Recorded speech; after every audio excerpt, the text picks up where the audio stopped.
ನಮಸ್ಕಾರ ವೀಕ್ಷಕರೇ, ನೀವು ನೋಡ್ತಾ ಇರೋದು ಆದ್ಯಂತ್ ಮೀಡಿಯಾ. ಬೇವಿನ ಕಹಿ ಹಾಗೆ ಬೆಲ್ಲದ ಸಿಹಿ ಇಷ್ಟೇ ಮಾತ್ರನಾ ಯುಗಾದಿ ಹಬ್ಬ ಅಂದ್ರೆ? ಖಂಡಿತವಾಗ್ಲೂ ಅಲ್ಲ. ಇಡೀ ಬ್ರಹ್ಮಾಂಡವೇ ಸೃಷ್ಟಿಯಾಗಿದ್ದು ಈ ಯುಗಾದಿ ಹಬ್ಬದಂದೇ. ನಾವ್ ಯಾಕೆ ಯುಗಾದಿ ಹಬ್ಬವನ್ನ ನ್ಯೂ ಇಯರ್ ಅಂತ ಸೆಲೆಬ್ರೇಟ್ ಮಾಡ್ತೀವಿ ಗೊತ್ತಾ? ಇದು ಕೇವಲ ಪ್ರಕೃತಿಯಲ್ಲಿ ಬದಲಾವಣೆ ಮಾತ್ರ ಆಗ್ತಾ ಇಲ್ಲ, ಇತಿಹಾಸದಲ್ಲೂ ಕೂಡ ಬಹಳಷ್ಟು ಪ್ರಮುಖ ಘಟನೆಗಳು ಯುಗಾದಿ ಹಬ್ಬದಂದೇ ನಡೆದಿದೆ. ಹಾಗಾಗಿನೇ ನಾವು ಯುಗಾದಿ ಹಬ್ಬವನ್ನ ಹೊಸ ವರ್ಷ ಅಂತ ಸೆಲೆಬ್ರೇಟ್ ಮಾಡ್ತಾ ಇರೋದು. ಹಾಗಾದ್ರೆ ಬನ್ನಿ, ಯುಗಾದಿ ಹಬ್ಬದ ಇತಿಹಾಸವನ್ನ ನಾನು ತಿಳಿಸ್ತಾ ಹೋಗ್ತೀನಿ. ನೀವು ಆದ್ಯಂತ್ ಮೀಡಿಯಾ ಚಾನಲ್ನ ಸಬ್ಸ್ಕ್ರೈಬ್ ಮಾಡ್ಕೊಳ್ಳಿ. ಈ ವಿಡಿಯೋ ಇಷ್ಟ ಆಗಿದ್ರೆ ಒಂದ್ ಲೈಕ್ ಬಟನ್ ಕ್ಲಿಕ್ ಮಾಡಿ, ಹಾಗೆ ಶೇರ್ ಮಾಡಿ. ಪ್ರಕೃತಿ ಚಿಗರೊಡೆದಿದ್ದು ಕೂಡ ಇದೇ ದಿನ, ಹಾಗೆ ಹೊಸ ಕಾಲ ಶುರುವಾಗಿದ್ದು ಕೂಡ ಇದೇ ದಿನ. ಬ್ರಹ್ಮ ಸೃಷ್ಟಿಸಿದ ಮೊದಲನೇ ದಿನದ ಕತೆ ನಿಮಗಾಗಿ. ಯುಗಾದಿ ಹಬ್ಬದ ಆಚರಣೆಯ ಹಿನ್ನೆಲೆಯನ್ನ ಕೆದಕ್ತಾ ಹೋದ್ರೆ ಒಂದಲ್ಲ ಎರಡಲ್ಲ, ಹಲವು ಪ್ರಮುಖ ಕಥೆಗಳು ಈ ಹಬ್ಬದ ಜೊತೆಗೆ ಕನೆಕ್ಟ್ ಆಗಿದೆ. ಅದಕ್ಕಿಂತ ಮುಂಚೆ ಯುಗಾದಿಯ ಪ್ರಾಮುಖ್ಯತೆ ಏನು ಅನ್ನೋದನ್ನ ಇಲ್ಲಿ ಕೇಳಿ. ಯುಗಾದಿ ಅಂದ್ರೆ ಒಂದು ವರ್ಷದ ಆರಂಭ. ಯುಗ ಎಂದರೆ ಅವಧಿ ಮತ್ತು ಆದಿ ಎಂದರೆ ಯಾವುದೋ ಒಂದರ ಆರಂಭ. ಯುಗಾದಿಯು ಬ್ರಹ್ಮಾಂಡವನ್ನ ಸೃಷ್ಟಿಸುವ ಭಗವಾನ್ ಬ್ರಹ್ಮನ ಶ್ರಮವನ್ನ ಸೂಚಿಸುತ್ತೆ. ಇದು ಚಳಿಗಾಲದ ಕಠೋರವಾದ ಚಳಿಯ ನಂತರ ವಸಂತ ಕಾಲದ ಆರಂಭ ಮತ್ತು ಸೌಮ್ಯವಾದ ವಾತಾವರಣದ ಸೂಚನೆಯಾಗಿ ಹಬ್ಬವನ್ನ ಆಚರಣೆ ಮಾಡಲಾಗ್ತಾ ಇದೆ. ಚೈತ್ರ ಮಾಸದ ಶುಕ್ಲ ಪಕ್ಷದ ಮೊದಲನೇ ದಿನದಂದು ಯುಗಾದಿಯನ್ನ ಆಚರಣೆ ಮಾಡಲಾಗುತ್ತೆ. ಈ ವಿಶೇಷ ದಿನದಂದು ಜನರು ಮುಂಜಾನೆ ಬೇಗ ಎದ್ದು ಎಣ್ಣೆ ಸ್ನಾನ ಮಾಡಿ ಹೊಸ ಬಟ್ಟೆಯನ್ನ ಹಾಕೊಂಡು ಬೇವು ಬೆಲ್ಲ ತಿಂದು ಮನೆಯನ್ನ ಶುದ್ಧಗೊಳಿಸಿ ರಂಗೋಲಿ ಹಾಕಿ ತೋರಣ ಕಟ್ಟಿ ದೇವರಿಗೆ ಪೂಜೆ ಮಾಡಿ ನೈವೇದ್ಯ ಅರ್ಪಿಸಿ ಮನೆಯವರೆಲ್ಲ ಸಿಹಿ ತಿನ್ನುವ ಸಂಪ್ರದಾಯವಿದೆ. ಈ ಹಬ್ಬವನ್ನ ದೇಶದ ಎಲ್ಲಾ ರಾಜ್ಯಗಳಲ್ಲಿ ವಿವಿಧ ಹೆಸರುಗಳಲ್ಲಿ ಆಚರಣೆ ಮಾಡಲಾಗ್ತಾ ಇದೆ. ಇದು ಅನಾದಿ ಕಾಲದ ಸಂಪ್ರದಾಯವಾಗಿದೆ. ಇನ್ನು ಈ ಯುಗಾದಿ ಹಬ್ಬದ ಇತಿಹಾಸವನ್ನ ನೀವು ಖಂಡಿತವಾಗ್ಲೂ ಕೇಳಲೇಬೇಕು. ಯಾಕಂದ್ರೆ ಬ್ರಹ್ಮಾಂಡ ಸೃಷ್ಟಿಯಾಗಿತ್ತು ಕೂಡ ಇದೇ ದಿನ. ಬ್ರಹ್ಮದೇವರು ವಿಶ್ವವನ್ನ ಸೃಷ್ಟಿಸಿದ ದಿನ ಎಂದು ನಾವು ನಂಬ್ತೇವೆ. ಆದ್ರಿಂದ ಈ ದಿನವನ್ನ ಎಲ್ಲಾ ಹಿಂದೂಗಳು ಹೊಸ ವರ್ಷ ಅಂತ ಆಚರಣೆ ಮಾಡ್ತೇವೆ. ಹಿಂದೂ ಪುರಾಣಗಳ ಪ್ರಕಾರ ಬ್ರಹ್ಮಾಂಡದ ವಿಕಾಸದ ಸಮಯದಲ್ಲಿ ಸೃಷ್ಟಿಕರ್ತ ಯುಗಾದಿ ದಿನದಂದು ಸೃಷ್ಟಿ ಕಾರ್ಯವನ್ನ ಆರಂಭಿಸಿದ್ದಾನೆ. ಭೂಮಿಯ ಮೇಲಿನ ನಮ್ಮ ಒಂದು ವರ್ಷವು ಬ್ರಹ್ಮದೇವರಿಗೆ ಒಂದು ದಿನಕ್ಕೆ ಸಮಾನವಾಗಿದೆ. ಆದ್ರಿಂದ ನಾವು ಹೊಸ ವರ್ಷದ ಶುಭ ವರ್ಷವನ್ನ ಆರಂಭಿಸಿದಾಗ ಬ್ರಹ್ಮದೇವರು ಹೊಸ ದಿನವನ್ನ ಆರಂಭಿಸ್ತಾರೆ. ಆದ್ರಿಂದ ಯುಗಾದಿಯನ್ನ ಭೂಮಿಯು ಮತ್ತು ಅದರ ಮೇಲೆ ಜೀವರೂಪಗಳು ಹೊರಹೊಮ್ಮಲು ಆರಂಭಿಸಿದ ಸೃಷ್ಟಿಯ ಆರಂಭದ ನೆನಪಿಗಾಗಿ ಆಚರಣೆ ಮಾಡಲಾಗ್ತಾ ಇದೆ. ಈ ದಿನದಿಂದ ಹೊಸ ಖಗೋಳ ಮತ್ತು ಜ್ಯೋತಿಷ್ಯ ಚಕ್ರವು ಆರಂಭವಾಯ್ತಂತೆ. ಹಾಗಾಗಿಯೇ ಇದನ್ನು ಸೃಷ್ಟಿಯ ಜನ್ಮದಿನ ಎಂದು ಕರೆಯಲಾಗುತ್ತೆ. ಇನ್ನೊಂದು ಇಂಟ್ರೆಸ್ಟಿಂಗ್ ಘಟನೆ ಏನಂದ್ರೆ, ಶ್ರೀರಾಮನಿಗೂ ಹಾಗೆ ಯುಗಾದಿ ಹಬ್ಬಕ್ಕೂ ಬಹಳ ಇಂಪಾರ್ಟೆಂಟ್ ಕನೆಕ್ಷನ್ ಇದೆ.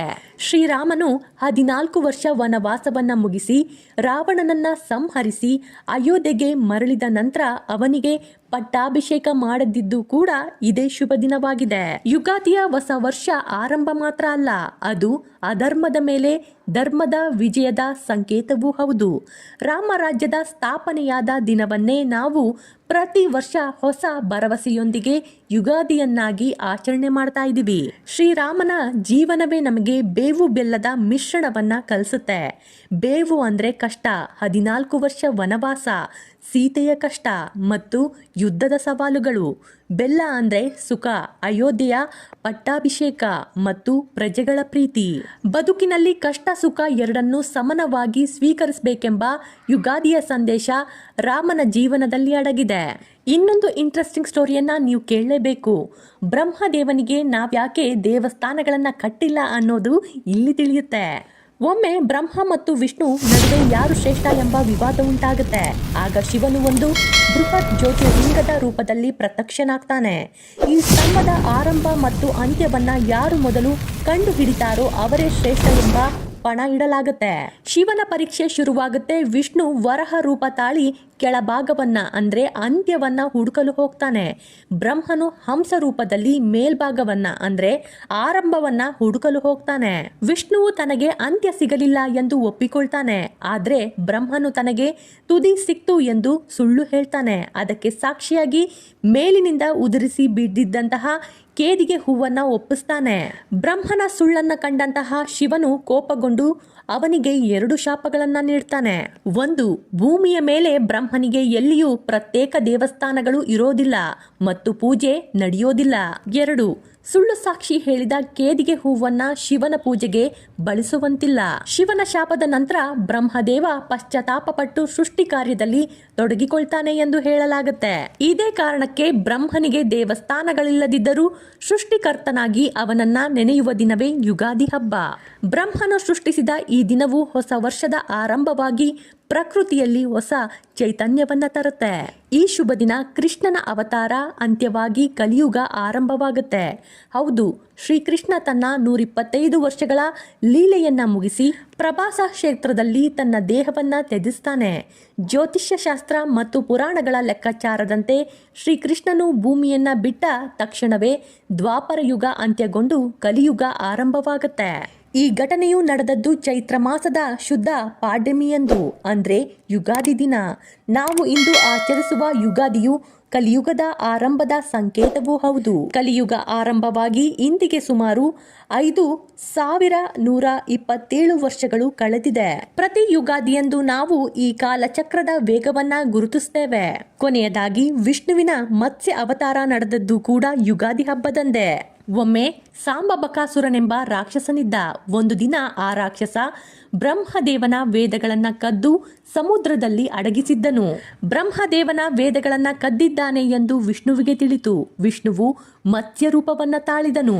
ಸಮುದ್ರದ ಅಡಿಯಲ್ಲಿ ಹೋಗಿ ಆ ರಾಕ್ಷಸನೊಂದಿಗೆ ಹೋರಾಡಿದನು ಮತ್ತು ಆ ರಾಕ್ಷಸನನ್ನ ತನ್ನ ಚಕ್ರದಿಂದ ಕತ್ತು ಹಿಸುಕಿ ಕೊಂದನು ಮತ್ತು ವೇದಗಳನ್ನ ಬ್ರಹ್ಮನಿಗೆ ಕೊಟ್ಟನು.